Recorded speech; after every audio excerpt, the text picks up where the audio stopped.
Good evening, everyone. I will be going to give my insights about the Sati culture in India. As burning someone alive or doing an act of self-immolation against the fundamental right to life and well-being is against Sati practice. It violates fundamental rights. In Indian society, Sati was depraved practices. The freshly widowed woman was either forced to participate in the practice or chose to be burned alive on her deceased husband's pyre.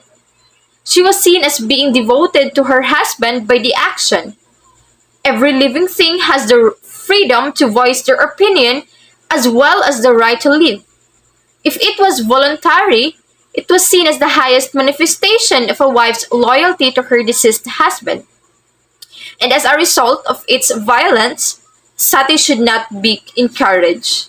If a widow refuses to give her permission to carry out the ceremony, it can be considered murder.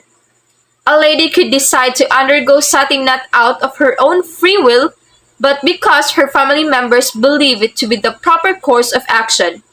She is propelled onto the funeral pyre because of concern that her family members will treat her poorly if she doesn't. This was frequently true of the satis as well.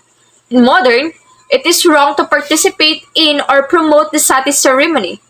It humiliates women, constitutes a murderous act, and is a mythological ritual. Despite being evil, sati has become a tradition because of tales that emphasize the value of self-sacrifice. The tales associated with the rite communicate the idea that devotion is a crucial component of a man's and woman's relationship. It preserves the purity of each partner. Human sacrifice as a sign of devotion is not, however, justified by a myth. A myth overarching goal is to act as a behavior model.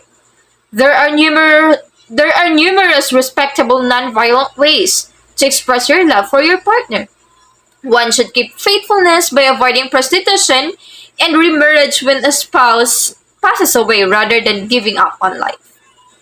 That's all for my insights, and I hope you learned something.